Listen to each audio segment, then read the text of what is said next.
One and all. जैसा कि हम लोग पिछले 2 लेक्चर्स में बेसिक एक डिस्कशन हुआ आप सभी के साथ, और होप आप सभी इंजॉय कर रहे हैं इसको। काफी क्वेश्चंस आ रहे हैं और काफी अच्छा एक इंटरेक्शन चल रहा है हम लोग के बीच में। और मैं यहाँ आपको बस अपने कुछ व्यू शेयर कर रहा हूँ, और ग्रेजुअली हम डे बाय डे जो प्रोग्रेस कर रहे हैं उसमें हमारा क्लिनिकल अप्रोच कैसा हो, इसके लिए हमने बेसिक पिछले क्लास में बातें की। कुछ ऐसा डिस्कशन हुआ था कि एक प्रीवियस लेक्चर्स में हमने फर्स्ट लेक्चर में ये बात किया कि हमारे as a clinician OPD level पे जब काम करते हैं तो हमें क्या क्या कठिनाइयाँ आती हैं, हमारी क्या क्या बेसिक परेशानियां होती हैं एज ए फिजिशियन, और किन चीज़ों पे हमको फोकस करना चाहिए सो दैट हम अच्छे क्लिनिशियन बन सकें और हम अपने डेप्थ ऑफ जो ट्रीटमेंट है उसमें जा सकें। तो ये हमारा एक बेसिक टारगेट था जो हमने फर्स्ट क्लास में लिया था। सेकेंड लेक्चर में हमने ये देखा था कि जब कभी हमारा पेशेंट हमारे सामने आता है तो उसकी वो जो डिजीज या जो इलनेस वो हमारे सामने आई वो कैसे फॉर्म हुई, और वो इलनेस किन किन स्टेप से होके यहाँ तक आई है, अगर हम इसको समझ पाए तो हमारे लिए चिकित्सा करना बहुत आसान हो जाता है। तो एक छोटा सा लुक लेते हैं पिछले जो डिस्कशन हुए उसके बारे में, और फिर हम आगे आज की स्टार्ट करते हैं। मैं स्क्रीन शेयर करता हूँ। श्री गुरुभ्यो नमः। जो कुछ भी मैं आप तक पहुंचा रहा हूँ ये हमारे गुरुओं का आशीर्वाद है और इन्हीं के द्वारा दिया गया ज्ञान है। पिछले उसमें हमने बात किया था कि किस तरीके से हमारे शरीर में निदान प्रवेश करते हैं और विकृत प्राण रूपी ऊर्जा के रूप में वो हमारे प्राकृतिक स्थिति को बिगाड़ते हैं, और हमारे पास जो रोगी आता है वो विकृति को लेके आता है। ये बेसिक बातें पिछले उसमें डिस्कस हुई थी कि हमने किस तरीके से हमारी आयु प्रक्रिया का निर्माण होता है, इसके बारे में हमने बात किया था। फिर हमने डिस्कस किया था कि कैसे जो है आयु की जो लोकद्वय की प्रणाली है वो कैसे वाहित होती है, इसके बारे में हमने बात किया था।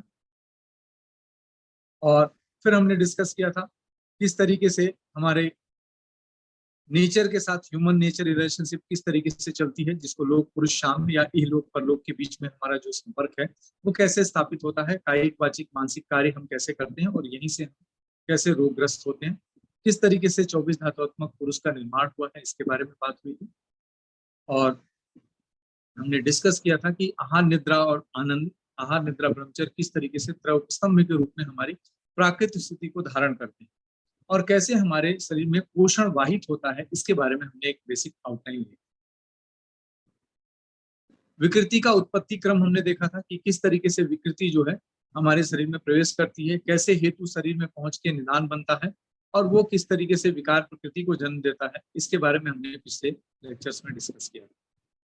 फिर हमने देखा था कि कोई भी संप्राप्ति का संगठन जो है वो मूल रूप से किस तरीके से निर्मित होता है, और उसमें विकार प्रकृति, विकार अधिष्ठान और विकार समुत्थान, ये 3 घटक किस तरीके से काम करते हैं, इसके बारे में हमारी एक बेसिक चर्चा हुई थी। हमने देखा था ये विकार प्रकृति अग्नि, आम, दोष और दुष्ट ऐसे 4 घटकों से मिलकर कैसे बनती है, इसके बारे में एक बेसिक बात हुई थी।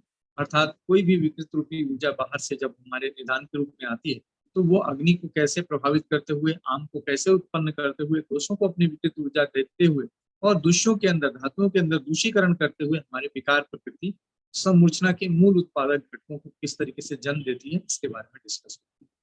फिर ये डिस्कस हुआ था कि ये जो समूर्छना या विकृति आई है वो शरीर के जिस अधिष्ठान में जाके रुकती है, उस अधिष्ठान में, वहां के स्रोतस में, वहां के दोषों के अंश में, दोषों के स्थानकों में प्राणायतन और महामूला पे क्या प्रभाव डालता है, इसको हमने विकार की प्रकृति के बाद विकार के अधिष्ठान के रूप में देखा। फिर हमने ये देखा था कि ये विकार का जो अधिष्ठान है ये वास्तव में जहाँ पे उत्पन्न होता है, इसके उत्पन्न होने का मूल स्थान जो है उसको हमने समुत्थान के रूप में देखा था, और ये समुत्थान आमाशय या पक्वाशय से होते हुए पूरी समुत्थत्व और संप्राप्ति को कैसे जन्म देता है, इसके बारे में हमने बेसिक बात किया। कुल मिला के ये संप्राप्ति संगठन कहलाया, और इसको किस तरीके से दूर करे ये चिकित्सक का मुख्य कर्तव्य होता है। तो निदान, परिवर्जन, प्रकृति विघात और प्रकृति स्थापना, ऐसे 3 माध्यमों से हम किसी भी रोगी के ऊपर अपना प्रैक्टिकल अप्रोच करके और क्लिनिकली हम उसको ठीक करने के प्रयास करते हैं। तो इसमें निदान परिवर्जन उसका पहला जो है हमारा माध्यम बनता है, और उसमें हमने देखा था कि उपक्रम या पथ्य सेवन उसमें किस तरीके से हमें लाभ देते हैं, और षड उपक्रम और पथ किस तरीके से विप्रतिष्ठ और सन्निकृष्ट दोनों निदान परिवर्जन करके हमारे पहला जो चिकित्सा का सोपान होता है कि सभी रोगों में निदान प्रयोजन आदि कारणों के रूप में रहता है और उसका अगर प्रयोजन किया जाए तो चिकित्सा में हमारे सही ढंग से क्रिया का योग होता है। फिर हमने देखा कि प्रकृति का विघात चिकित्सा सूत्र और समन औषध के माध्यम से कैसे करना है, जिससे कि हमारे विकार की जो प्रकृति बनी है वो घात को प्राप्त हो सके। और फिर जब प्रकृति विघात हो जाए तो जिस अधिष्ठान में वो विकृति आई थी उसमें जो टूट फूट उत्पन्न हुई, उसमें रस के माध्यम से वहां पे किस तरीके से पोषण ले जाया जाए, इसके लिए रसायन का वर्णन, और जहाँ पे जो धातुएं जिनका टूट फूट के द्वारा जो नुकसान पहुंचा है उसको नए धातु उत्पन्न करके वाजीकरण के माध्यम से उसकी पूर्ति कैसे की जाए, इसके बारे में हमने एक बेसिक चर्चा पिछले लेक्चर्स में की थी। और इस तरीके से एक कंक्लूजन बना था कि संप्राप्ति संगठन और संप्राप्ति विघटन ये चिकित्सक को जानना बहुत आवश्यक है। जब तक वो संप्राप्ति संगठन नहीं जानेगा तब तक वो विघटन नहीं कर सकता। तो विकार प्रकृति, विकार अधिष्ठान और विकार संस्थान संप्राप्ति को जन्म देने वाले या संगठन करने वाले होते हैं, और निदान परिवर्जन प्रकृति विघात और प्रकृति स्थापन संप्राप्ति के विघटन के लिए आवश्यक है। तो ये एक बहुत बड़ा फंडामेंटल साइंस हमारे साथ जुड़ा हुआ है कि हम जब तक ये नहीं जानेंगे तब तक हम क्लिनिकल डेस्क पे इसको अप्लाइड साइंस के रूप में काम में नहीं ले सकते। तो ईच एंड एवरी जो भी डिजीज हमारे पास आती हैं उनके संगठन को जानना और उनके विघटन के लिए उपाय करना, यही चिकित्सक अपने जीवन पर्यंत करता है, और इसमें ही हमको अपने आप को परफेक्शनिस्ट बनाना है।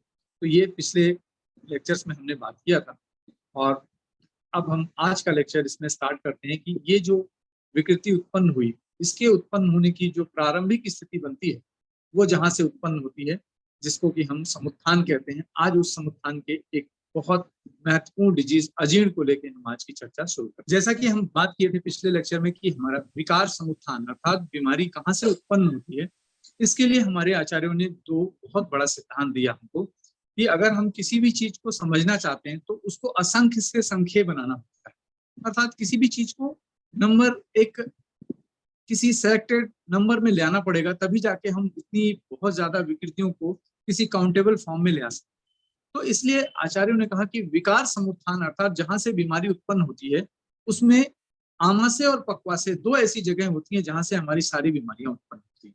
अगर ऐसा विज्ञान हमारे पास रहे तो हम मूल रूप से यह समझ सकते हैं कि विकार की उत्पत्ति आमाशय या पक्वाशय ये दो ही जगह ऐसी हैं जहां से हो सकती है। तो आमाशय जो विकृति को उत्पन्न करता है प्राथमिक रूप से उसका नाम उन्होंने अजीर्ण रखा, और पक्वाशय जिस विकृति को प्रारंभिक रूप से उत्पन्न करता है उसका नाम उन्होंने उदावर रखा। और दोनों के लिए एक बहुत बड़ा विज्ञान दिया कि रोगा सर्वेपि मंदो अग्नि या रोगा सर्वेपि जायन्ते वेगो उदीरण धारणे, अर्थात सभी रोग या तो मंदाग्नि से या वेगों के उदीरण या धारण करने से उत्पन्न। तो कुल मिला के यहाँ पे मूल विज्ञान यह है कि आमाशय जो कि मुख से लेकर नाभि तक का भाग है, अगर उससे कोई विकृति आगे बढ़ती है तो बिना अजीर्ण को माध्यम बनाए आगे नहीं बढ़ सकती। और ऐसे ही पक्वाशय जो नाभि से लेकर गुदार द्वार तक का भाग है, अगर उससे कोई विकृति आगे बढ़ती है तो उदावर के माध्यम से ही वो आगे बढ़ेगी। तो अगर ये चीज हमको प्रारंभिक स्थिति से अपने रोगी में पता चले तो हम हर बीमारी का मूल कारण या तो आमाशय या तो पक्वाशय इन दो स्थानों में फिक्स कर सकते हैं, और उससे हमारा जो ट्रीटमेंट है वो पिन पॉइंट हो सकता है, और उसमें हम डायग्नोसिस एंड ट्रीटमेंट दोनों को आसानी से लेके आगे बढ़ सकते हैं। तो अजीर्ण जिसकी हम बात कर रहे हैं कि आमाशय समुच्चय ये पहली विकृति है, अर्थात अगर हम समझें तो कोई भी सम्मूर्छना जो आमाशय से उत्पन्न होती है उसका पहला जो एक एक्सप्रेशन हमारे मरीज के अंदर देखने को मिलता है वो अजीर्ण के रूप में। तो अजीर्ण आमाशय समुत्थत्व की प्रथम विकृति है, ये मूल विज्ञान लेके आज का हमारा लेक्चर आगे बढ़ाते हैं। वास्तव में जैसे ही हमारे शरीर में पोषण आता है वैसे ही हमारे शरीर में विकृति भी बढ़ती है। हम सभी जानते हैं कि आहार, निद्रा और ब्रह्मचर्य ये तीन हमारे उपस्तंभ कहलाते हैं, और इन्हीं के माध्यम से हमारा शरीर स्थिर रहता है। ये आहार, निद्रा, ब्रह्मचर्य या आनंद जो है, इन्हीं तीन के माध्यम से विकृतियां भी हमारे शरीर में आती है, और वो विकृति जब हेतु के रूप में हमारे शरीर में प्रविष्ट करती है तो वो आगे बढ़ते हुए हमारे सबसे पहले जो आशय है मुख से लेके नाभि, वो आमाशय में अपना विकृत ऊर्जा को ले जाती है। तो मुख से लेके नाभि का जो भाग आमाशय है, जब उसमें विकृत रूपी ऊर्जा पहुंचती है तब वो जिस स्थिति को जन्म देती है उसी को हम अजीर्ण के नाम से, अजीर्ण जो कि मंदाग्नि या रोगानिकस मूलम के रूप में हमारे सामने देखने को मिलता है। अगर अजीर्ण को समझना है तो हमें अपने पाचन की सामान्य प्रक्रिया को सबसे पहले समझना होगा। वास्तव में हमारी पाचन की स्थिति कैसे संपादित होती है ये जानना बहुत जरूरी है, तब हम अजीर्ण को अच्छे से समझ सकते हैं। जैसा आप सभी जानते हैं, सभी अपने चिकित्सा में इसको नियमित रूप से प्रयोग भी करते हैं एक चिकित्सक के रूप में, कि हम ये आहार ग्रहण करने की जो स्थिति बनती है वो हमारे मुख से लेकर नाभि के बीच में पहुंच के और फिर मार्गस्थ रस के माध्यम से सर्व शरीर में पोषण वाहित होता है। यह आहार जीर्ण होने की सामान्य प्रक्रिया है, जिसमें जठराग्नि अपना कार्य मुख्य रूप से करती है। अगर इसको थोड़ा सरल करें और डिटेल करें तो जो आहार की पचन की प्रक्रिया है, इसमें पाचक पित्त, क्लेदक, कफ और समान वायु मुख्य रूप से जो है भाग लेते हैं। तो पाचक पित्त, क्लेदक, कफ, समान वायु किस तरीके से पाचन की प्रक्रिया को संपादित करते हैं, इसका थोड़ा सरलीकरण करते हैं। पाचक पित्त, जैसा हम सभी जानते हैं कि पित्त का काम है दर्शन, पक्ति, उष्ण। गुरु परंपरा से ये ज्ञान मिला कि दर्शन, जिसको हम सामान्य रूप से देखना कहते हैं, वो वास्तव में सिर्फ देखना नहीं होता है। जो कुछ भी हम पोषक पदार्थ या पोषण लेते हैं, अन्य आहार लेते हैं, वो ग्राह्य है कि अग्राह्य है, लेने लायक है कि नहीं है। कोई भी फूड कंटामिनेटेड फूड है या किसी तरीके से स्टेल फूड है, किसी तरीके से उसमें कोई इम्प्योरिटी मिली हुई है, इन सब का निर्धारण भी हमारा दर्शन नामक गुण पित्त का करता है। अगर किसी का दर्शन सही है तो वो कोई दूषित अन्न लेने से बच जाता है। ऐसे ही हमारी जो पक्ति नामक पित्त का जो है कार्य है, पक्ति का मतलब होता है सार और किट्ट का सम्यक विभाजन। मतलब जो कुछ भी हमने दाल चावल रोटी सब्जी, ऐसा हमारा रोगी जो कुछ भी भोजन लेता है उसका सम्यक सार किट्ट विभाजन ये पित्त की पक्ति नामक क्रिया के ऊपर निर्भर करता है। तो अगर हमारा पित्त, पाचक पित्त का पक्ति कार्य सही है, तब सार किट्ट का सम्यक विभाजन।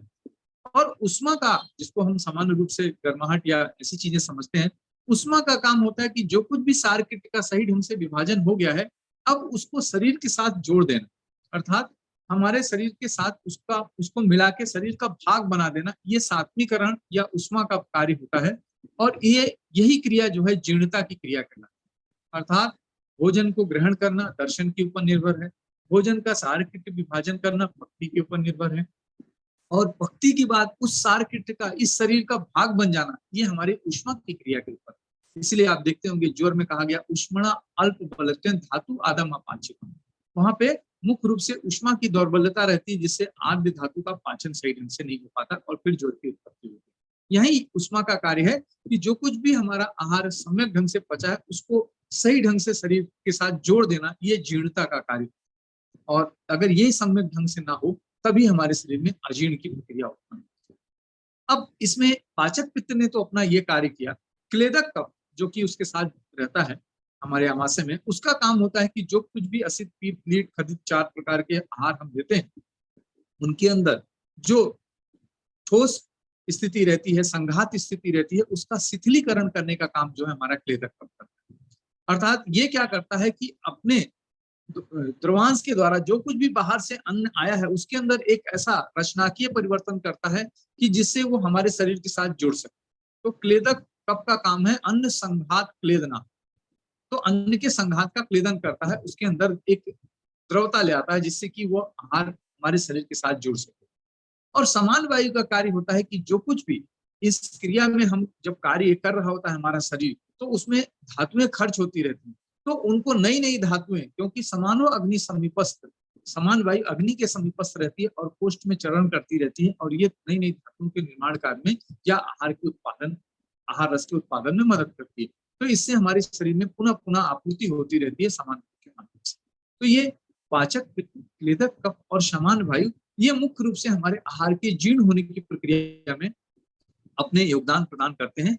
और उससे जो हमको लक्षण प्राप्त होता है जीर्ण आहार का, उद्गार शुद्धि उत्साहो वेगो सर्गो यथोचिता लघुता क्षुत पिपासा च जीर्ण आहार, अर्थात हमारे पेशेंट के अंदर अच्छी डकार आना, उद्गार की शुद्धि होना, किसी भी कार्य को करने में उसको उत्साह महसूस होना, मल मूत्र इत्यादि जो भी हमारे वेग है उनका समय पे उत्सर्ग हो जाना, और समय पे भूख और प्यास का लगना, ये अगर सही ढंग से हो रहे हैं तब हम समझे कि जो भी आहार है उसका सम्यक रूप से पाचन या जीर्णता होती है। अगर इसके विपरीत स्थिति है तो वो अजीर्ण की स्थिति को जन्म। तो अब ये जो अजीर्ण की स्थिति जन्म होती है इसके बारे में थोड़ी बात करते हैं। पाचन की प्रक्रिया गहराई से हमें क्लियर हुई कि किस तरीके से हमारा पोषण हमारे शरीर के साथ हमारे पाचक पित्त, क्लेदक कफ, समान वायु के माध्यम से जुड़ता है और वो हमारे शरीर का भाग। लेकिन ऐसा हमेशा नहीं, ऐसा देखने में आता है कि कई सारे कारण ऐसे होते हैं जो हमारे पोषण को हमारे शरीर के साथ जुड़ने नहीं देते हैं। इन को हम हेतु के रूप में पाते हैं, मतलब बाहर की दुनिया में जो विकृत प्राण रूपी ऊर्जा है उसका नाम हेतु है। जैसा हमने पूर्व के जो भी हमारे क्लासेस हुए उसमें हमने डिस्कस किया। तो क्या है अजीर्ण का हेतु, बात करते हैं। जैसा आप सभी देख पा रहे हैं, अत्यंबुपानात, अत्यंबुपानात ये बहुत बड़ा एक कारण बनता है हमारे लिए अजीर्ण का। आजकल एक ऐसा प्रचलन आ गया है, अज्ञानतावश कहेंगे इसको, कि पानी पीना बहुत अच्छा होता है। तो सभी लोग सुबह उठते ही, सुबह से लेके दिन भर जब भी उनको अवसर मिलता है, प्यास लगी हो या ना लगी हो, वो पानी की 4-5 लीटर की मात्रा अपने शरीर में ले जाते हैं, चाहे उनकी स्थिति कैसी भी। तो अत्यंबुपानात एक बहुत बड़ा कारण है अजीर्ण को उत्पन्न करने का। जैसा आप सभी जानते हैं कि भूख लगना, प्यास लगना, नींद आना, ये हमारे शरीर के वेग, वेग अर्थात शरीर को जब जरूरत होती है तो शरीर इसकी डिमांड करता है। लेकिन जब हमारे शरीर में इसकी डिमांड नहीं हो रही, हमने ऐसा कोई कार्य नहीं किया है, तो जबरदस्ती पानी पीना अच्छा है, ये हमारे लिए अत्यंबुपानात की स्थिति बनती है। तो अत्यंबुपानात को सभी आचार्यों ने सबसे प्रमुख निदान के रूप में यहाँ पे वर्णन किया है। अत्यंबुपानात अगर स्थिति बनती है तो अजीर्ण की उत्पत्ति का बहुत बड़ा कारण। दूसरा जो प्रमुख कारण है वो है विषम आसन। विषम आसन, जैसा आप सभी जानते हैं, मात्रा और काल का विचार करके भोजन। आजकल हम सभी बहुत भागदौड़ की लाइफ में जी रहे हैं। कभी भोजन का काल सुबह देर हो जाती है, कभी रात में देर हो जाती है, कभी जो है कम खाना खा लिया, कभी कुछ मिल गया तो खा लिया। इस तरीके से जो विषमासन का जो अभ्यास है, ये बहुत बड़ा कारण अजीर्ण का होता है। खासकर वो लोग जो मार्केटिंग का काम करते हैं, जो ऑफिस गोइंग है, या जो बहुत जो है कम्यूट करते हैं, कहीं आना जाना करते हैं शहरों से, जिनका इस तरीके का फील्ड जॉब है, उसमें विषमासन की स्थिति बहुत देखने को मिलती है। तो अजीर्ण का एक बहुत बड़ा कारण है कि विषमासन। इन हेतुओं को हमें जानना इसलिए जरूरी है क्योंकि जब हम ओपीडी लेवल पे बैठते हैं तो निदान परिवर्जन चिकित्सा का सबसे प्रमुख उपाय होता है, और अगर हम जानेंगे ही नहीं तो हम उस पर परिवर्जन किसका करेंगे। इसी तरीके से संधारणा, संधारणात एक ऐसी स्थिति है कि हमको कई बार ऐसा होता है कि हम अपने क्षुधा इत्यादि, भूख इत्यादि की चीजों को, बेगों को धारण करते हैं, नींद इत्यादि के बेगों को धारण करते हैं। ये एक ऐसी स्थिति है जो हमारे अजीर्ण का बड़ा कारण बनता है कि हमें भोजन काल में, जब हमें क्षुधा प्रवृत्ति है, उस समय हमें भोजन कर लेना चाहिए, ना कि उसको रोक के हमें देर तक जाना। तो ये छोटी छोटी चीजें हैं, लेकिन इसका इम्पैक्ट बहुत गहरा गिरता है। स्वप्न विपर्यास, मतलब नींद लेने की एक स्थिति। आप सभी जानते हैं कि हमारी निद्रा रात्रि स्वभाव प्रभाव होनी चाहिए, लेकिन हम सभी आजकल 12-1 बजे तक सोना शुरू करते हैं और सुबह 6-7 बजे तक, 8 बजे तक सोते हैं। अर्थात रात्रि स्वभाव प्रभाव जो निद्रा है, अगर उसका विपर्य होगा तो हमारे भोजन के जो जीर्ण होने की स्थिति है वो सम्यक नहीं हो पाएगी। और सुबह जब हम सूर्य काल शुरू हो जाता है, सूर्य आप जानते हैं अग्नि का स्वरूप है, जिससे हमारी पाचन की प्रक्रिया नियंत्रित होती है, उस समय भी हम सोते रहते हैं सूर्योदय के बाद भी, तो ये स्वप्न विपर्य की स्थिति में आता है। या दिन में सोना शुरू कर देते हैं तो ये स्वप्न विपर्य की स्थिति में आता है, और इससे हमारे आहार की जीर्णता प्रभावित होती है। एक और महत्वपूर्ण चीज है काले अपी। काले अपी का मतलब है कि कई बार हमको भोजन का समय जो है वो हमारा भोजन का काल या अन्न का काल कहलाता है, जिस समय हमें भोजन लेना चाहिए। दूसरा, अगर इसको हम समझे तो सूर्य काल को हम काल का भोजन, भोजन का काल कहते हैं। अर्थात सूर्योदय से सूर्यास्त के बीच में हमें अपना मुख्य आहार लेना चाहिए। उसमें भी 10 से 2 जो दोपहर का समय है, उसमें सूर्य अपनी अच्छी स्थिति में रहते हैं। उस समय जो हम भोजन लेते हैं वो सम्यक पचन को प्राप्त होता है। बाकी प्रातः और सायं जो हमारा भोजन है वो लघु सुपाच्य भोजन होना चाहिए। लेकिन आजकल ऐसा देखा जाता है कि हम डिनर में ही बहुत सारी ऐसी जो है पौष्टिक चीजें लेते हैं, क्योंकि दिन भर हमारी भागदौड़ रहती है। शाम को हम बढ़िया से अपने तैयारी के साथ भोजन करते हैं जब सूर्य की उपस्थिति नहीं रहती, तो ऐसा भोजन जीर्णता को प्राप्त नहीं हो पाता है और अजीर्ण को जन्म।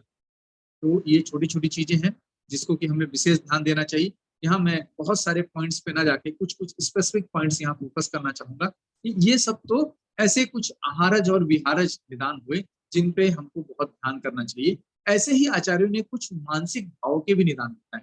ईर्ष्या, भय, क्रोध, क्षुब्धता, ये सब भी भाव ऐसे हैं, दैन्यता, कि जिससे कि अगर हमने आचार्य चरक में कहा है कि मात्रा वक्त पथ्यम च अन्नम ना जीरेती, चिंता, शोक, भय, क्रोध, दुख, सैया, प्रजागति। कई बार ऐसा देखने को आता है कि हम बहुत अच्छा पथ्य और सात्विक आहार लेते हैं, लेकिन चिंता से, शोक से, भय से, सही ढंग से नहीं सो पाने से, जागरण करने से हमारे पाचन की प्रक्रिया डिस्टर्ब हो जाती है। तो ये मानस और शारीरिक दोनों भाव एक दूसरे को प्रभावित करते हैं। ये जो है यहाँ पे निदानों के रूप में आपको देखने को। इसी तरीके से भोजन की कुछ आज के, चूंकि हमने दैनिक जीवन में हमारे बहुत परिवर्तन हुआ है, हमारे समाज में परिवर्तन हुआ, हमारे व्यवसाय में, हमारे बाकी चीजों में भी बहुत परिवर्तन हुआ है। तो हमारे आहार के बनाने और ग्रहण करने की विधा में भी बहुत परिवर्तन हुआ। जैसा कि आप देख पा रहे हैं कि दुष्ट आहार मतलब कई बार जो आहार 4 घंटे से ज्यादा रख के प्रयोग में लिया जाए वो अपने रसों से गत हो जाता है, अर्थात उसके अंदर पोषण की गुणवत्ता नहीं रह जाती। ऐसे आहार को हम दुष्ट आहार कह सकते हैं।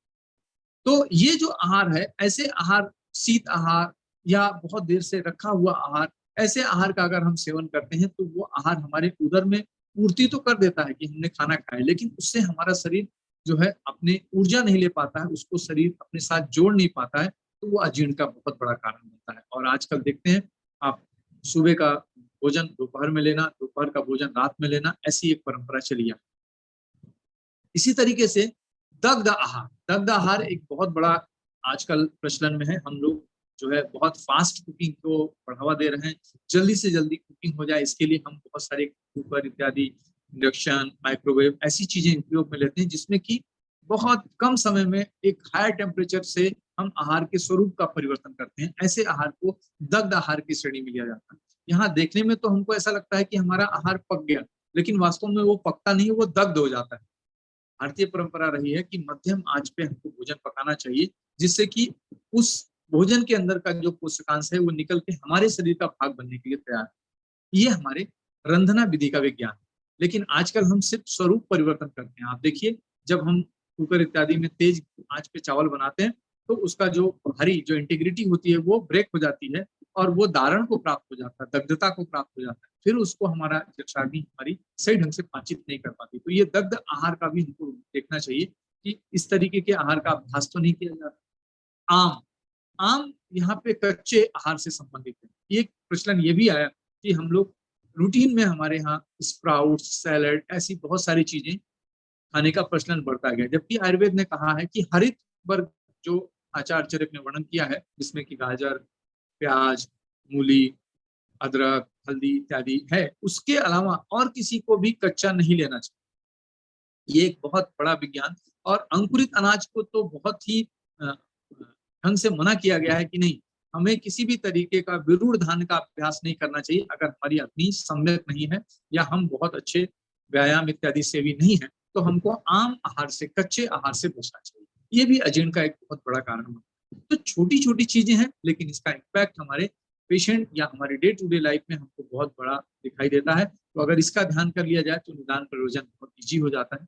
इसी तरीके से रुच्च आहार, इस पर भी मैं थोड़ा एम्फेसाइज करना चाहूंगा। आजकल ऑयल लेस कुकिंग का एक प्रचलन चला है कि हम सभी लेस ऑयल में या मिनिमम ऑयल में कुकिंग करते हैं, जबकि आयुर्वेद ने कहा है कि आहार जो परिणामकर भाव है उसमें उसने स्नेह की बात की है कि बिना स्नेह की कोई भी आहार लेना ठीक नहीं है। खासकर जो शाक वर्गीय आहार है जिसमें पत्तेदार भाजियां इत्यादि हैं, जब तक उनको बढ़िया से सुन्न करके, उबाल के और यमक या स्नेह में अच्छे से भुना ना जाए तब तक वो जीर्ण नहीं होंगे, वो दुष्ट और विष्टम्भी हो जाते हैं और बहुत देर से दुर्जन होकर पचते हैं। तो ये रुच्च आहार हमारे लिए अच्छा नहीं है। ये हमारे धातुओं में, हमारे आंख में रुच्छता उत्पन्न करता है और जीर्ण नहीं होता। ऐसे ही एक प्रचलन हिम आहार का चला है। आजकल हमारे पास बहुत सारे फ्रोजन फूड और हम फ्रीज आइटम लेने के लिए रेगुलर प्रैक्टिस में आ गए। बिना सीजन के हम बहुत सारी चीजों को फ्रोजन कर लेते हैं और अपने सिर्फ जीवा लोलुप की वजह से उसको खाते हैं। ये हमारे लिए और सीजन में भी अवेलेबल है, जबकि हमारी टेक्नोलॉजी और टूल्स हमारे लिए सुविधा के लिए, ना कि हमारे लिए बीमारी पैदा करने के लिए। तो क्या हमारा पेशेंट ऐसे किसी हिम आहार का, फ्रोजन फूड का अभ्यास कर रहा है? इसको भी हमको अजीर्ण की स्थिति में बहुत ध्यान देना चाहिए। ऐसे ही एक बात फिर यहाँ पे बहुत जोर देके गई है, अत्यम्बी पुरुतम। देखिए, हर आचार्य ने इसको बार बार कहा है कि जो अत्यधिक जल है वो ओवर हाइड्रेशन हमारे अजीर्ण का बहुत बड़ा कारण है। ये इनिशिएशन हमने जब बात की अत्यंबुपाना तो अभी था, और अत्यंबुपुरुतम यहाँ भी आचार्य जो है भागवत ने इसका वर्णन किया है। तो ये बार बार इसका उल्लेख होने का मतलब है कि एक्सेसिव हाइड्रेशन हमेशा जो है हमारे को अजीर्ण की तरफ ले जाएगा। इसलिए एडिक्वेट हाइड्रेशन की प्रैक्टिस को करना है। अगर हमारा पेशेंट ऐसा कुछ निदान ले रहा है तो हमें उसका परिवर्जन करना चाहिए। इसी तरीके से मानसिक भावों का शोक, क्रोध, क्षुधा, इसका भी दोबारा उल्लेख आया है। तो ये जो बेसिक चीजें हैं ये हमारे चिकित्सा का पहला स्टेप बनते हैं। इसलिए इस पे इसका संकलन एक चिकित्सक के पास होना चाहिए। थोड़ा इसको सरल करते हैं। आचार्य ने कहा कि हेतु को अगर ऐसे समझना चाहें तो अगर हम पथ्य और अपथ्य को एक साथ मिला के खाते हैं तो ये भी एक बहुत बड़ा समसन रूप में हमारे अजीर्ण का हेतु बन जाता है। कई बार देखने में आता है, हम कई पार्टीज वगैरह में जाते हैं या रूटीन घर में है, कभी हम ऐसी चीजों का अभ्यास रेगुलर करने लगे हैं। जैसे आजकल देखिए ओट्स वगैरह का ऐसा प्रचलन आ गया है जिसको आयुर्वेद में यवक को सतत अनुशीलन के लिए मना किया गया है रेगुलर अभ्यास में। ऐसे ही बहुत सारे कुकिंग के ऑयल हम लोग यूज करने लगे हैं जो हमारे रेगुलर उसमें नहीं थे, उसको भी हम अपने अभ्यास में ले आ रहे हैं। हर मौसम में हम एक ही जैसे ऑयल या एक ही जैसी कुकिंग चीजें लेते हैं। तो ये संशन जो है, ये पथ्य और अपथ्य को मिलाकर एक साथ लेना, ये अजीर्ण का बहुत बड़ा है। ऐसे ही जो अध्यशन है, भोजन के ऊपर भोजन, ऐसा देखने में आता है कि हम लोग सब कुछ खा लेते हैं, फिर ये होता है कि हम कुछ ऐसा लें, कई बार डेजर्ट वगैरह लेने की बात आती है, मतलब भोजन के बाद भोजन, ये अध्यशन की स्थिति में आ जाता है। तो ऐसे चीजों से हमको बचना चाहिए। बहुचा अल्पम, ये विश्वासन के बारे में अभी बात हुई थी कि जो हमारा या तो बहुत ज्यादा मात्रा में या कम मात्रा में या काल का परित्याग करके भोजन करना, ये तीनों ऐसे कारण हैं जो शमशन, विश्वासन और अध्यशन, ये तीन हमारे अजीर्ण नाम की एक बहुत बड़ी घोर व्याधि को जन्म देते हैं। घोर, अभी हम आगे चल के इस पर बात करेंगे। जगह जगह आचार्यों ने अजीर्ण और उदावर्त या अन्य कुछ रोगों के लिए ही ये शब्द यूज किया है। घोर का क्या मतलब होता है अभी डिस्कशन में आगे आएगा। तो अजीर्ण नामक घोर विकृति को जन्म देता है ये विश्वासन, अध्यशन, शमशन और बाकी हेतु। अगर संक्षेप में इसको ओपीडी लेवल पे रखना चाहें तो जो आचार्य चरक ने त्रिविध कुच्छे कहा है कि हमको अपने जो है एक तिहाई अंश को ठोस भाग से, एक तिहाई एक को द्रव भाग से और एक अंश को जो है अवकाश में रखना चाहिए। इस तरीके का भोजन करना ही हमारे लिए पथ्यकर है। अगर इसका पालन किया जाए, भोजन की जो विधियां बताई गई हैं, भोजन बनाने की विधि, परोसने की और ग्रहण करने की विधि है, इसका पालन न किया जाए और जो भोजन का काल है उस समय भोजन न किया जाए तो ये अजीर्ण का प्रमुख कारण बनता है। ऐसा एक निगमन रूपेण हम इस बात को कह सकते हैं। अजीर्ण की हेतु में वो क्या, आगे बढ़ते हैं। अगर अजीर्ण उत्पन्न हो गया तो ओपीडी लेवल पे इसको पहचानने के सामान्य क्या लक्षण हो सकते हैं, इस पर हम बातें करते हैं कि विबंधो अति प्रवृत्ति पर ग्लानि मारुत मूर्ता अजीर्ण लिंगम सामान्यम विस्तंभ, अर्थात विबंध, अटकाव के साथ रुक रुक के मल इत्यादि की प्रवृत्ति होना, ऐसा एक लक्षण। या अति प्रवृत्ति, मतलब अगर सही ढंग से जीर्ण नहीं हुआ तो कई बार जो है लूज मोशन जैसी स्थितियां भी हो सकती हैं। और वायु का जो उत्साह नामक गुण है उसके विपरीत ग्लानि की स्थिति उत्पन्न, और जो मारुत, जिसको मर्मास्थि संधिगत वायु भी कहते हैं, वो मूढ़ हो जाएगा, उसको पता नहीं चल रहेगा कि वात का विसर्ग कैसा होना चाहिए, मूत्र का विसर्ग कैसा होना चाहिए, मतलब किम कर्तव्य विमूढ़ जैसी स्थिति मारुत की हो जाएगी। ये मारुत मूर्ता है। तो अजीर्ण की स्थिति में विबंध होना या अति प्रवृत्ति होना, ग्लानि होना, मारुत मूर्ता होना, यह सामान्य लक्षण है। और अगर इसको विशिष्ट रूप में समझना चाहें तो जो वातिक अजीर्ण में विष्टम्भ की स्थिति, पित्त के अजीर्ण में भ्रम की स्थिति और कफ के अजीर्ण में गौरव की स्थिति विष्टम्भ गौरव भ्रमा के रूप में दिखाई देती है। तो ये बेसिक जो डायग्नोसिस है, अगर इन लक्षणों के साथ हमारा रोगी आता है तब हम उसको प्राइमरी लेवल पे अजीर्ण का रोगी मान सकते हैं। आचार्य चरक ने इसको और डिटेल में कहा है कि अजीर्ण के लक्षणों को हम इस तरीके से समझे कि ये सिर्फ एक सिंपल डिजीज ना हो कि ग्रुप ऑफ डिजीज या सिंड्रोम ऑफ डिजीज या power house of the disease या रोगा अनिकस मूलम, मतलब बहुत सारे रोगों का जनक है अजीर्ण। इसलिए उन्होंने इसका वर्णन ग्रहणी दोष नामक अध्याय में किया। ग्रहणी दोष, बाकी सब रोगों को रोग कहा है और ग्रहणी दोष कहा है, मतलब ग्रुप ऑफ डिजीज यहाँ से उत्पन्न हो सकती है। इसीलिए आचार्य चरक ने भी जब ग्रहणी दोष में अजीर्ण का वर्णन किया तो उन्होंने उसको भी घोर शब्द से कहा, घोरम अन्न विषम चरण, मतलब ये एक ऐसी बीमारी है जिसके अंदर घोर स्थिति देखने को मिलती है। आगे चल के हम इसको फिर डिटेल करते हैं। अगर अजीर्ण को और क्लियर करना है तो आचार्य चरक कहते हैं कि आप इसको कोष्ठ, शाखा, मर्मास्थि, तीनों हमारे जो रोग मार्ग हैं उसमें इसका फैलाव देखने को मिलता है। इसीलिए बहुत व्यापक परेशानी है जिसको हमें क्लिनिकली रेगुलरली एड्रेस करना चाहिए और प्राइमरी लेवल पे एड्रेस करना चाहिए। इसके लिए उन्होंने कोष्ठ में अगर अजीर्ण है तो उसके लक्षण बताए, संसृज्यमानम पित्तेन, दाह तृष्णा मुखाम्यान, जन्यत अम्ल पित्तम शा पित्तजांश चापरान गदान, अर्थात अगर अजीर्ण कोष्ठ में हुआ और पित्त के साथ उसका संसर्ग होता है तो दाह होना, तृष्णा होना, मुखामय अर्थात मुख में पाक इत्यादि होना और अम्ल पित्त जैसे उद्गार होना और पित्त की बीमारियां, ये कोष्ठगत अजीर्ण में पित्त के साथ उसका संसर्ग होने पे देखने को मिलता है। अगर कफ के साथ उसका संसर्ग होता है तो कहते हैं यक्षमा पीनस में आदिन कफजान कफ संगतम, अर्थात यक्षमा पीनस में जो ऐसी बीमारियां हैं वो कफ के द्वारा संसर्ग होने पे होता है। और वात जान संशिष्टम कुर्यात वातजान गदान बहु, अगर वात संशिष्ट हुआ तो वायु के बहुत सारे रोग अर्थात उदर शूल इत्यादि जो है, जो उद्गार बाहुल्य इत्यादि हैं, वो जैसे लक्षण यहाँ पे वायु की संशिष्ट होने की वजह से। यही अजीर्ण जब हमने चिकित्सा नहीं की तो आगे धातुओं में पहुंच जाता है और रस आदि के रोगों को उत्पन्न करता है, वो हमारे धातुगत या शाखागत अजीर्ण की स्थिति उत्पन्न होती है। और भी ध्यान नहीं दिया गया तो ये अजीर्ण हमारे मर्मास्थि संधि में मूत्र पुरीस्वेद इत्यादि को भी अपने साथ जकड़ लेता है और फिर हमें शाखागत के साथ साथ मर्मास्थि संधिगत बीमारियां होती हैं, जिसमें कि हमारे अंग अवयव संयोग विभाग नहीं कर पाते हैं, अर्थात जो वात व्याधि इत्यादि उत्पन्न होते हैं ये मर्मास्थि संधिगत में जब अजीर्ण पहुंचता है तब ये। तो आप एक अजीर्ण जो कि आमाशय से उत्पन्न हुई विकृति है उससे कितनी डिजीज हो सकती हैं, इसलिए इसी को सबसे पहले ध्यान करना हमें चिकित्सा में बहुत जरूरी है। थोड़ा सरल तरीके से समझे तो अजीर्ण का त्रिबोध संग्रह क्या हो सकता है। जैसे कि किसी बीमारी को समझने के लिए हमें उसको किसी एक फ्रेम में ले आना पड़ता है। तो हमने पिछले क्लासेस में डिस्कस किया था कि कोई भी संप्राप्ति का संगठन 3 चीजों से मिलकर बनता है, विकार की प्रकृति, विकार का अधिष्ठान और विकार का संगठन। ये अजीर्ण की जो विकृति जन्म होती है उसकी प्रकृति कैसे बनती है, उसके अंदर कौन सी अग्नि, कौन सी आमता, कौन से दोष और कौन से दुष्य रहते हैं, इसको थोड़ा सरल करते हैं।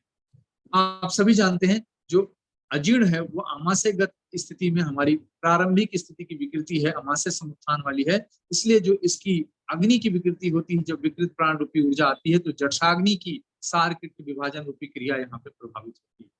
हाँ, एक बात मैं और बताना चाहूंगा कि अजीर्ण वास्तव में अन्नवह स्रोतस की व्याधि।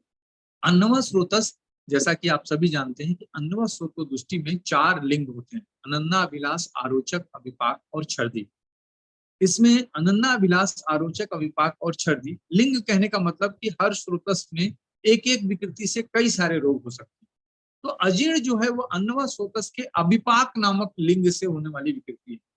पाक का मतलब आप सभी जानते हैं सारकृत का विभाजन, अविपाक का मतलब है असम्यक रूप से सारकृत का विभाजन।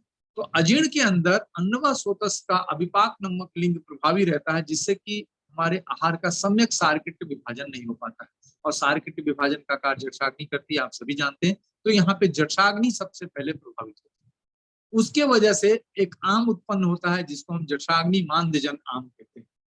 और इसके वजह से जो सारकृत विभाजन के लिए सबसे अन्नवा स्रोतस का प्रभाव कार्यकारी जो हमारा धातु है पित्त, वो दोष के रूप में प्रधान रूप में यहाँ पे रहता है। और वायु और कफ, उदकवाह और अन्नवाह यहाँ पे उसके अनुगामी रूप में रहते हैं, उसको अनुगामी रूप में यहाँ पे सहयोग करते हैं। और इसके वजह से सारकृत विभाजन सही नहीं होता है तो जो आहार रस उत्पन्न होता है वो विकृत रूप से उत्पन्न होता है, तो वो दूष्य के रूप में हमारे रस धातु का प्रारंभिक निर्माण कार्य जो शुरू होता है, तो आहार रस यहाँ पे विकृत रूप में उत्पन्न होता है।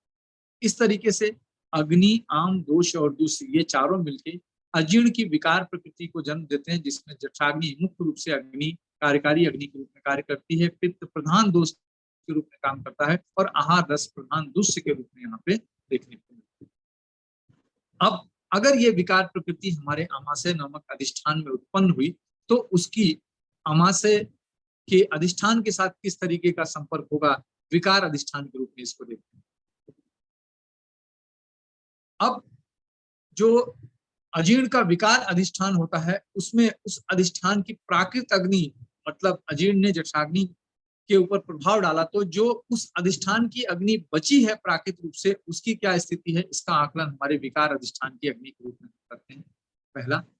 दूसरा, हम जानते हैं कि अजीर्ण में मुख्य रूप से अन्नवा स्रोतस की विकृति है, तो अन्नवा स्रोतस यहाँ पे मुख्य रूप से कार्यकारी रूप से प्रभावी रहता है, इसलिए जो अजीर्ण के लक्षण है वो आमाशय और वाम पार्श्व में देखने को मिलते हैं, अर्थात रोगी आमाशय और वाम पार्श्व में उदर गौरव, उदर सूल, उदर दाह जैसे लक्षणों को लेके आता है। आगे जब हम क्लासेस आगे प्रोसीड करेंगे तो अजीर्ण के जो विभेदक लक्षण है जिसमें हम दोषानुसार अजीर्ण समझेंगे, उसके लक्षणों में ये सारी चीजें देखने को मिलेंगी। तो ये अगर समझे तो स्रोतस के रूप में अन्नवा स्रोतस यहाँ पे मुख्य रूप से प्रभावी रहता है और उदकवाह और प्राणवाह इसमें परतंत्र रूप से दूषित होते हैं और उसको सहयोग करते हैं।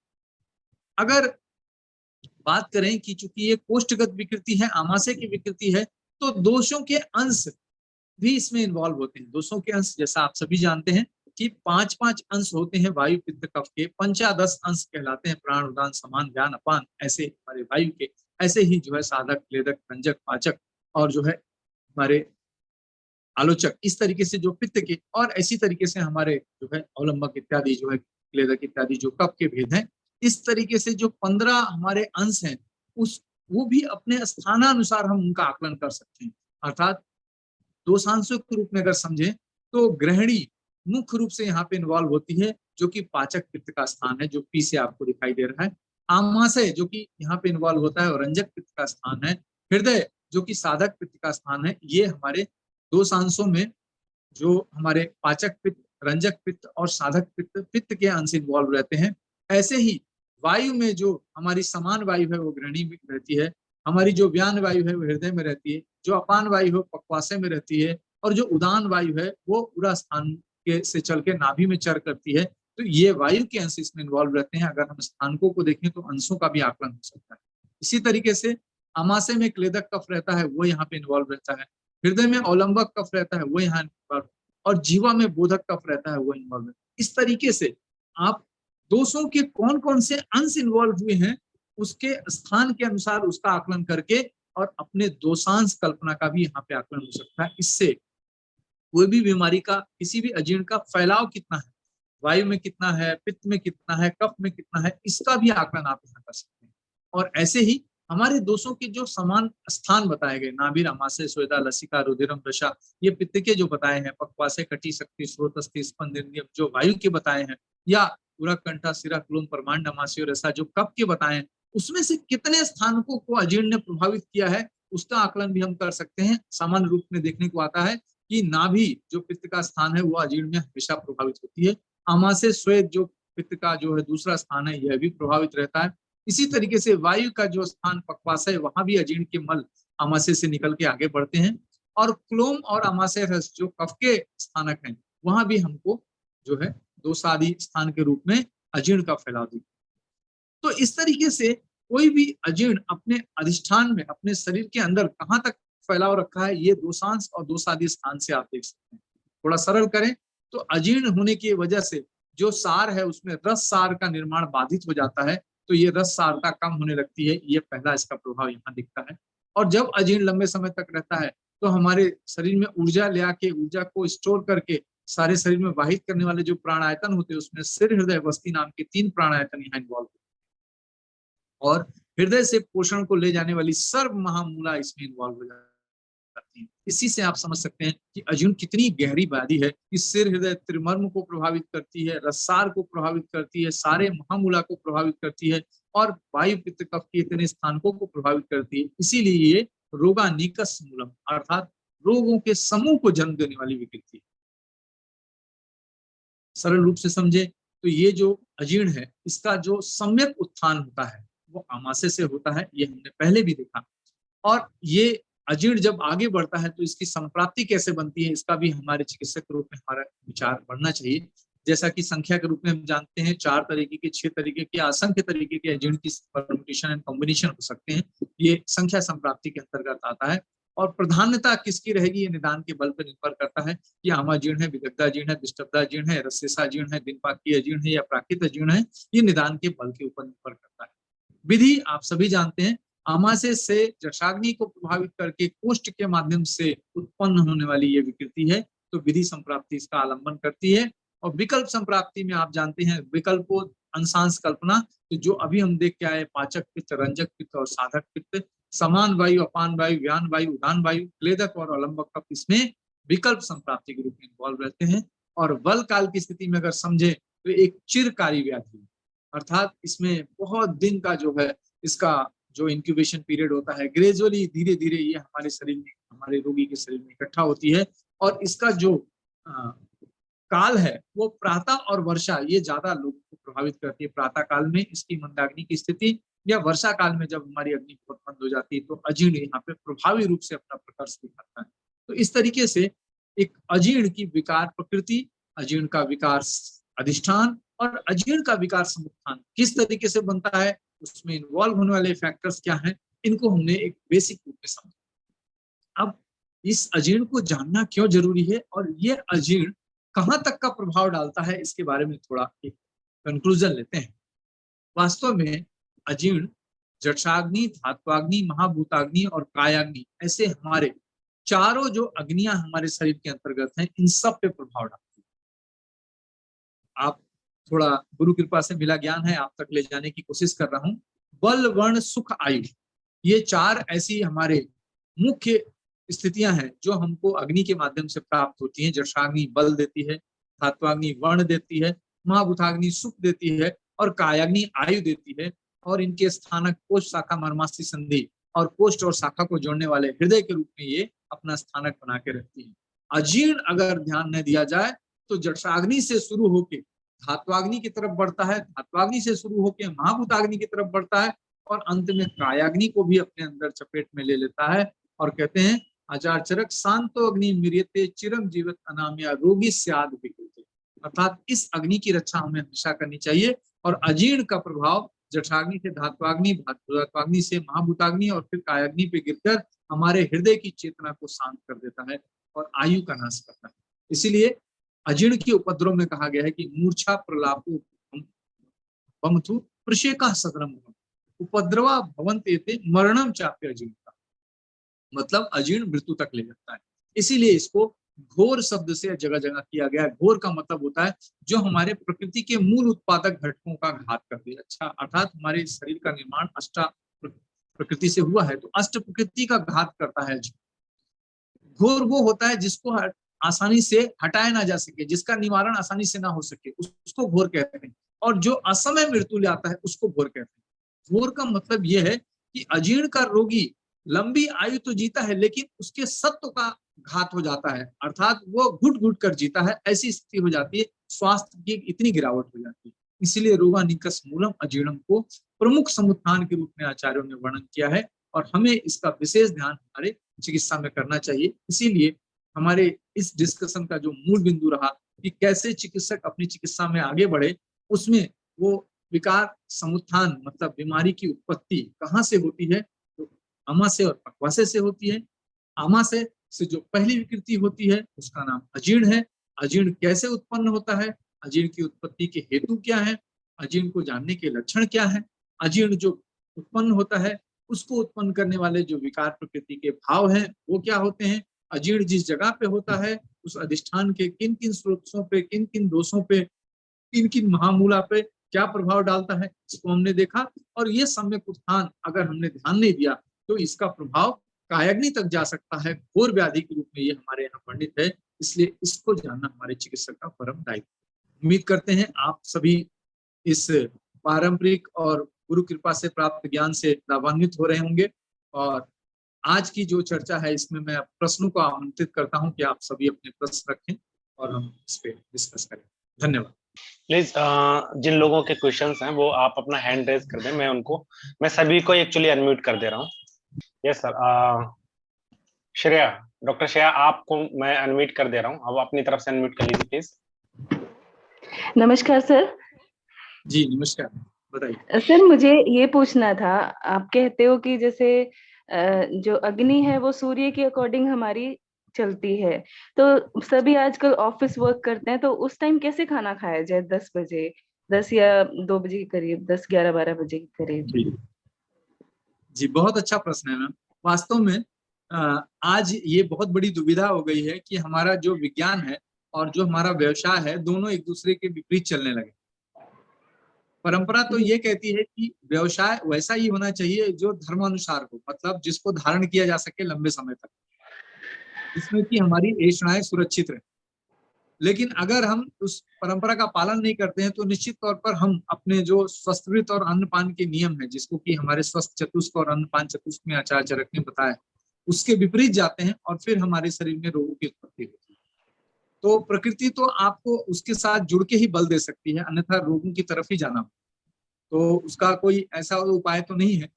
हाँ, ये जरूर हो सकता है कि अगर हम उस काल में भोजन नहीं कर पा रहे हैं तो हमको लघु सुपाच्य भोजन लेने का अधिकार है, फिर हम कोई पिष्टान या गरिष्ठ आहार नहीं ले सकते, क्योंकि पिष्टान और गरिष्ठ आहार को पचाने के लिए हमें सूर्य की उपस्थिति होना जरूरी है, तो हमारे पाचन के ऊपर उसका प्रभाव तो गिरेगा। ओके सर, शुक्रिया सर।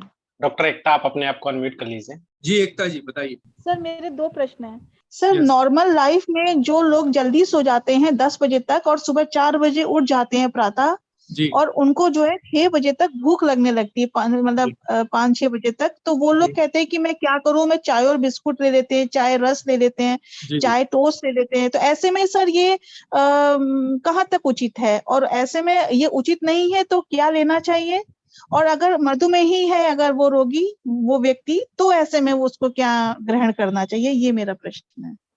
जी चलिए, बहुत अच्छा प्रश्न है आपका, चूंकि ये रूटीन प्रैक्टिस में बहुत सारे लोग इसको करते हैं, और वास्तव में चाय तो हमारे लिए धातु विभंजन का कार्य करती है, तो चाय के लिए तो बिल्कुल एडवाइस नहीं है आयुर्वेद की तरफ से।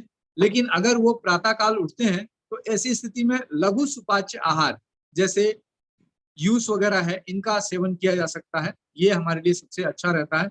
मुद्ग जूस खासकर जो 14 गुना, या मंड इत्यादि का सेवन जो 14 गुना जल के साथ संयोग से बनाया जाता है, वो पचने में बहुत लघु सुपाच्य होता है।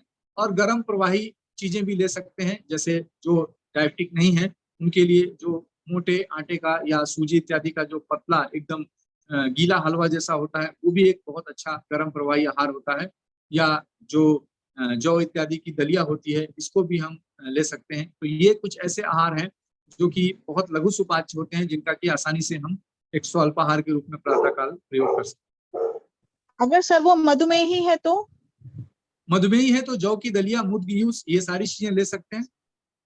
और बहुत सारे कुधान्य वर्ग की जो चीजें हैं, जिसमें कि सामक वगैरह है, धान्य वगैरह है, या कुटकी वगैरह है, इनके भी हम गर्म प्रवाही आहार बना के ले सकते हैं।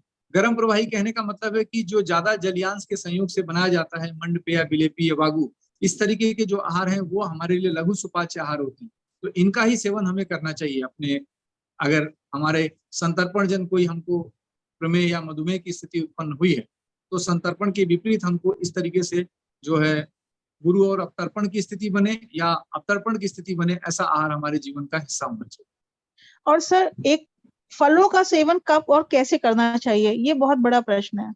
जी, सबसे पहले तो बहुत अच्छा प्रश्न है आपका। एक बहुत मोटी बात बताना चाहूंगा कि हमें अपना भोजन कर्मानुसार लेना चाहिए। हमारे पास एक बहुत बड़ा विज्ञान ये रहना चाहिए कि हम किस तरीके का कार्य कर रहे हैं, वैसा ही आहार हमको लेना चाहिए। फल वर्ग जो आते हैं वो वास्तव में हमारे, अगर इसको हम थोड़े गुरु परंपरा से गहराई तक समझें, तो हमारे शरीर के 5 प्रविभाग होते हैं, जैसा कि हमने पिछले स्लाइड में भी बात किया था। कोष्ठ हमारे जो मार्गस रस की भाग है, वो हमारे जो शाखा का भाग है, उपांग का भाग है, और हमारे अंग का भाग है। तो अंग के माध्यम से हम क्रिया संपादित करते हैं, और हमारे जो आहार वर्ग में जो फल वर्ग आता है, वो फल वर्ग अगर हम देखें तो हमारे अन्न का 5वां वर्ग है। मतलब पहला सूख धान, फिर समिधान, फिर मांस वर्ग, फिर साग वर्ग, फिर फल वर्ग आता है। तो फल वर्ग हमारा 5वें स्थान पे आता है और हमारे अंग में काम करता है। इसीलिए जब कभी हम कोई दौड़ धूप करके या कहीं कोई रनिंग वगैरह एक्सरसाइज करके आते हैं तो फलों का रस वगैरह लेते हैं, क्योंकि हमको अपने अंगों में ऊर्जा चाहिए होती है। तो अगर हमें फलों का सेवन करना है तो हमें शारीरिक रूप से सक्रिय होना चाहिए, तब हम फल लें, अच्छा रहेगा। भोजन से कम 2 घंटे का अंतराल रखना बहुत जरूरी है, और ऋतु अनुसार हमको फल का सेवन करना चाहिए। और जो हिततम फल हैं, जैसे मृदिका और अनार, दाढ़ी, ये आयुर्वेद में हिततम फल के रूप में वर्णित है, आमलक भी वहां पे है, इनको ऋतु अनुसार सेवन करना चाहिए। तो ये हमारा फल के साथ अगर हम थोड़ा ध्यान रखें तो इन सब चीजों से हम फलों से उत्तम ऊर्जा प्राप्त कर सकते हैं। सर एप्पल का सेवन हम किस ऋतु में कर सकते हैं? जो बिल्कुल। नॉर्मली 12 महीने एप्पल आ रहा है, तो हाँ। बेस्ट सीजन क्या रहेगा? जी, जैसे कि अभी आपका बरसात के बाद से लेके जो सर्दियों का महीना होता है, ये अगर हम समझे तो शरद ऋतु और हेमंत ऋतु हमारे लिए एप्पल लेने के लिए सबसे सही स्थिति में है, क्योंकि ये उसके मौसम के अनुसार वो फल आया है। लेकिन अभी जैसे आप देखें तो अभी जैसे ही वर्षा ऋतु अभी खत्म हुई और आपको नारंगी वगैरह भी अवेलेबल हो गया है, लेकिन अभी उसका समय नहीं है, क्योंकि पित्त जो है अभी बढ़े हुए स्थिति में है। ऐसे में अगर हम अम्ल वर्ग का कोई द्रव्य लेते हैं तो वो पित्त को और ज्यादा प्रकोपित करेगा। तो अवेलेबिलिटी के हिसाब से नहीं लेना चाहिए, ऋतु अनुसार हमको भोजन के बारे में फिर आप गहराई से पूछ रहे हैं तो थोड़ा और नियम बताते हैं। 4 नियम हमको बहुत ध्यान रखना चाहिए। अभी आपको एक नियम बताया कि कर्मानुसार लेना चाहिए, ऐसे ही दिनचर्या अनुसार, ऋतुचर्या अनुसार, वया अनुसार और कर्मानुसार, ये हमारे जो है 4 नियम अगर हम रेगुलरली फॉलो करें तो हम किसी भी आहार से उसका महत्तम फल ले सकते हैं। तो इसमें आप ध्यान कर लीजिए कि हमको दिनचर्या, ऋतुचर्या, कर्मानुसार और जो है हमारी जो वय स्थिति है उसका ध्यान करके हमको फल लेना चाहिए। सर नॉर्मली पपीता लेने पर लोगों के पेट में कहते हैं, अक्सर रोगी बताते हैं दर्द हो जाता है, तो पपीते का सेवन लोग करते हैं कि पेट साफ हो जाए, लेकिन वो उनको पेट में दर्द कर देता है। तो फिर पपीता लेना चाहिए, नहीं लेना चाहिए और कब लेना चाहिए? देखिए, अगर आप इसको इस रूप में समझें तो सबसे पहले तो फल की स्थिति में अगर हम उसको ले रहे हैं तो परिपक्व स्थिति कैसे हुई है, कैसे प्राप्त हुआ है, इसके ऊपर भी निर्भर करता है। आजकल जो मार्केट से हमको प्राप्त होता है जनरली वो सिंथेटिक तरीके से पकाया हुआ रहता है, सेल्फ जो है वो राइपनिंग वाली कंडीशन नहीं रहती, इसीलिए वो लघु सुपाच्य ना होकर दुर्जर होता है। तो दुर्जर स्थितियों को पचाने में हमारे शरीर फिर हमारी जठराग्नि को विशेष प्रयास करना पड़ता है, तो जो वांछित लाभ हमको चाहिए था वो नहीं मिल पाता है। तो इसका भी विचार करना चाहिए कि वो जो हमको अवेलेबल है पपाया वो हमको किस तरीके से मिला है और उसकी क्या स्थिति है। अगर ऐसा नहीं है तो हमें उसका प्रयोग मात्रा पूर्वक ही करना चाहिए, ना कि हम उसको भरपेट खाएं। Okay sir, thank you so much. Welcome. Doctor Shobhi, आप अपना क्वेश्चन पूछे please. Good evening sir. Good evening. Good evening. Sir मेरा क्वेश्चन ये है कि ये जो आजकल फास्टिंग चल गया है, 12 आवर फास्टिंग, 16 आवर फास्टिंग, जो इंटरमिटेंट फास्टिंग आजकल जो मॉडर्न डॉक्टर्स प्रिस्क्राइब करते हैं पेशेंट्स को वेट लॉस के लिए काफी, तो वो हम कैसा है, और उसको खोलने के लिए जो लोग फास्टिंग खोलते हैं तो डायरेक्टली हेवी डाइट ले लेते हैं, तो वो हमारे आयुर्वेदा में नहीं बोला गया, तो उन्हें क्या रिकमेंड करना चाहिए उस टाइम? देखिए, सबसे पहले तो ये जो हमने अभी बातें की, ये हमारे जो आहार के नियम हैं, जिसमें कि हम ये देखते हैं कि अष्टाहार विधि, विशेष आयतन और द्वादश आसन प्रविचारणा, इनका बहुत ध्यान रखना चाहिए। हमको बिना ये जाने हुए कि हमारी अग्नि की स्थिति कैसी है, हमें फास्टिंग की तरफ जाना या हमारे लिए फास्टिंग उपयुक्त होगी, हम सिर्फ वेट को रिड्यूस करना चाहते हैं, तो आपको पता ही है कि अग्नि जो है आहार के अभाव में हमारे दोषों का पाचन करती है और दोषों के अभाव में धातुओं का पाचन शुरू कर देती है। तो जब ये धातुओं का पाक होने लगता है तब हमारे शरीर में दुर्बलता आने लगती है। तो सिर्फ वेट रिड्यूस करना यहाँ पे महत्वपूर्ण नहीं है, वजन के साथ वजन कम हो, उसमें मल कम होना चाहिए और बल की प्राप्ति होना चाहिए। ये विज्ञान चिकित्सा का है।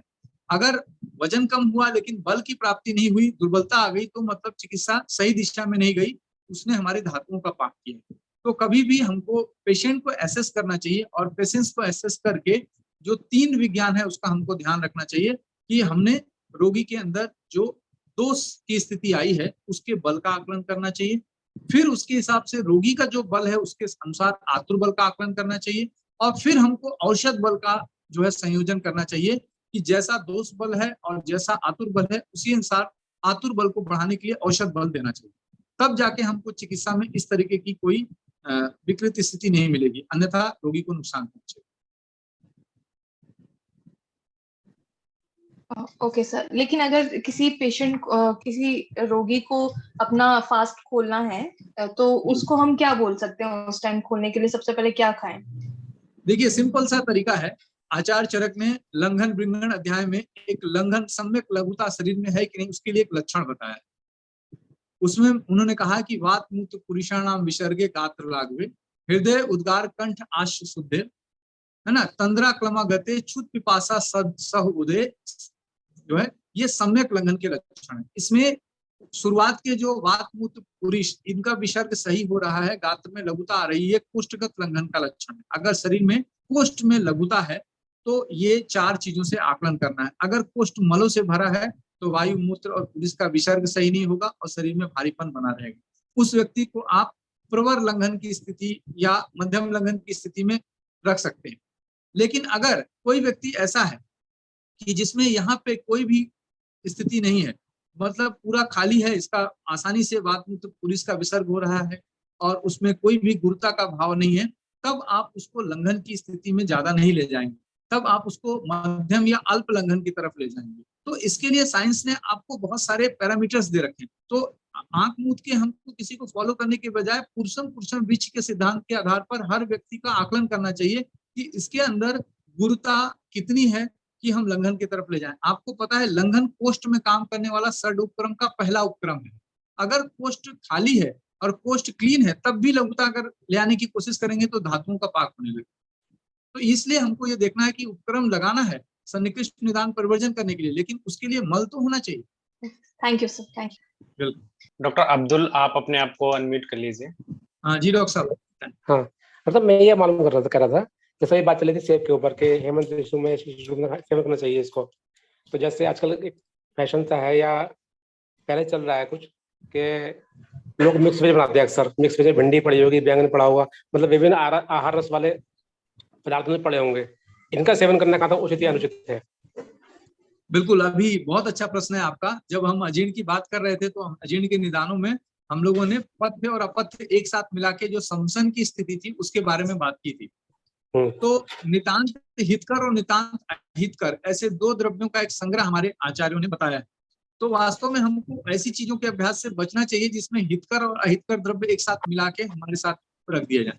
तो कई बार ऐसे द्रव्य समशन की स्थिति में जाते हैं और कई बार ये विरुद्ध आहार की स्थिति में भी चले जाते हैं। जैसे आजकल दूध इत्यादि में सेक वगैरह का प्रचलन बढ़ गया है कि आप खट्टे फल डाल के आप सेक वगैरह लेते हैं, वो भी इसी तरीके का विरुद्ध आहार की स्थिति में चला जाता है। तो ऐसे बहुत सारी चीजों को विरुद्ध वीर वाली, विरुद्ध जो है गुणों वाली चीजों को जब हम एक साथ मिलाते हैं तब वो पथ्य और अपथ्य हमारे शरीर की धातुओं के लिए विभंजनकारी हो जाता है। तो इसका अभ्यास निरंतर नहीं करना चाहिए। अब अगर कभी आपने कहीं गए और आपने खा लिया एक आध दिन तो आपको शायद उतना नुकसान नहीं होगा, लेकिन अगर ये डेली प्रैक्टिस में आपके साथ आती है तो वो आपके लिए कहीं ना कहीं धातु विभंजन कारक रोगों स्थिति तक आपको ले जाएंगे। तो इससे बचना चाहिए। इसके लिए जैसे मान लो जो चीजें एक ही ऋतु में आती है, आलू और मटर एक साथ में आते हैं आने वाले कुछ दिन में, इनको अगर इकट्ठे बनाते हैं तो ये अलग चीज है। जैसे मटर और भिंडी चल रही है, इनको अगर बनाते हैं तो जी देखिए, अब आपको यहाँ पे जो आप वर्गों का संग्रह कर रहे हैं इसको कृतान्य कल्पना के रूप में आचार्य चरक ने कहा है। कृतान्य कल्पना कहने का मतलब है कि हम गुणांतरधान की स्थिति में संस्कार की वजह से गुणों को परिवर्तित करते हैं, लेकिन जब एक वर्गीय वर्ग जिसमें कि वायुवर्धक या पित्तवर्धक ऐसी हम बहुत सारी चीजों को एक साथ संग्रहित करते हैं तो स्वाभाविक सी बात है कि वो फिर उसी दोष को बढ़ाने वाली स्थिति में पहुंच जाती है। अगर हमें उसका प्रतिकार करना है तो हमको फिर उसका संस्कार करना पड़ेगा, और जो कि हम बहुत सारे तेल, लवण इत्यादि आहार योगी वर्गों को उनके साथ जोड़ के हम उसका संस्कार करते हैं। तो ये परिवर्तन करके हम उनसे उनके गुणों को परिवर्तित कर सकते हैं, लेकिन फिर भी उनका अभ्यास हमारे लिए अच्छा नहीं। ठीक।